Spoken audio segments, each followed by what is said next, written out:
Hugh Doherty, executive editor of the Daily Beast, was at the White House Correspondents' Center last night. This morning, he has a story titled, "I slept next door to the assassin in Hilton room 10235. This is the security fiasco." He writes, "It does not take a security expert to unravel the layers of failure that happened at a Washington, D.C. hotel on Saturday night. How on earth could someone with a dissembled long gun check into a room at a hotel where the president was going to speak? I can answer that. Nobody even looked at my luggage on Friday afternoon. Worse, my colleague arrived on Saturday at 5 p.m. Nobody looked at his luggage either. No magnetometers, no hand checks, no ID checks, nothing. How on earth could that person get downstairs and dissemble a long gun? I can answer that, too. I moved up and down from floor 10 all day. Nobody ever stopped me and asked me anything." Hugh Doherty, executive editor of the Daily Beast, joins us now. Hugh, thank you so much for this first-hand account and for moving so quickly to join our show this morning. And, you know, it's not just the president that was in that building. It was countless members of Congress. It was 15 out of 23 cabinet secretaries, along with other senior administration officials, top officials, people in charge with perhaps the most important decision-making responsibilities in the federal government.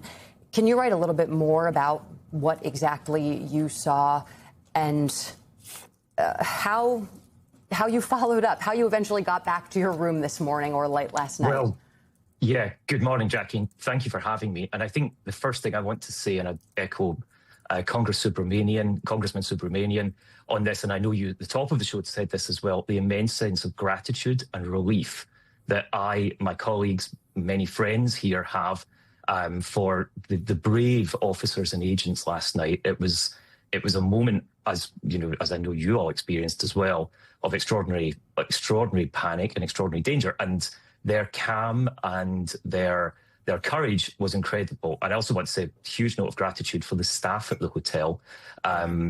You know, we get the privilege of walking away from this place. I'm still in it, as you can probably tell from the backdrop, but they're going to have to be back there every day. And I've been talking to them this morning as I got reunited with my possessions in my room. But I just want to say that is one of the things that's really top of my mind this morning. But just to take you back to what you were asking, I checked in on Friday afternoon. And as many of you, many of your colleagues were coming into the hotel as well, there was never any search of my luggage. There was never any look through it, no use of X-ray machines or magnetometers. And I went up to my room. And in the aftermath of what happened last night, after we left the hall, like you, we were evacuated to upstairs. And eventually I'd been filing, I'd been sending photos, I'd been talking to my colleagues. My phone was running out of charge, and I went upstairs to get my charger. And when I got upstairs, my room was at the very end of a very long corridor, and a Hilton security member of staff stopped me and said, "I'm sorry, sir, you can't come this way." I said, "Oh, I need to get to my room." And I realized behind him there were a couple of uniformed members of law enforcement, and I was slightly suspicious. I thought, this is a bit odd. And he said, no, we're just going to be done in 20 minutes. It's for everybody's protection. And I thought at that moment, well, they've put somebody that's a protectee maybe in this room. Or maybe they've had a protectee that was in that room before. And I said, oh, okay. I went downstairs. And over the next hour was actually when Donald Trump, the president, gave his briefing at the White House. So it was about an hour later when I went back upstairs. 3 hours had elapsed since the start of the shooting, and I couldn't get halfway along the corridor. The same security member of staff stopped me and said, "Oh, I'm sorry, sir. I know your room's there, but you really can't get in." And I said, "What's happening? What's the delay?" And a Metropolitan Police Department detective slightly further behind said, "We're waiting for a judge." And it was that moment I realised that quite clearly they were waiting for a judge because you need a search warrant, either for the room or the possessions in it. And I said, he was next door, wasn't he? And one said, well, I can't tell you that, sir. But they then asked, for my recollection of had I seen anything, what were my own movements. So it became very clear that I was quite literally had slept in the room next door. And we learned early this morning from Todd Blanche, the acting Attorney General, that he had indeed checked in on Friday afternoon. So a pretty chilling moment, but one that just underlined a lot of concerns about security failures to me and my colleagues as we discussed it.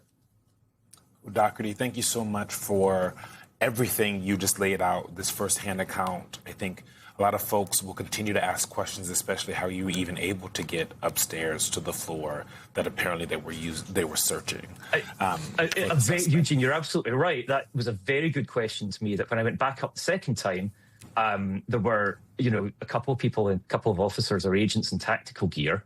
I went back down outside after that. I went outside to make a phone call on the ellipse outside the hotel, and 3 people walked past me, marked bomb squad, and I could hear one of them say to the other, "Do you think they're going to give us a layout of the hotel and the room, of the corridor and the room?" So it just struck me that 3 hours after this had happened, and after some elapse of time that they knew that this alleged shooter, or the shooter was in the hotel, that the bomb squad was only just arriving. So it did seem something that I imagine that Congress, we just heard from Congressman Subramanian, will want to examine what actually happened before and after. And I just want to say that my very strong feeling is that these very, very brave officers and agents were let down by a lack of preparation and planning. Lots of question, Hugh. Thank you so much for coming on The Weekend, and good luck to you.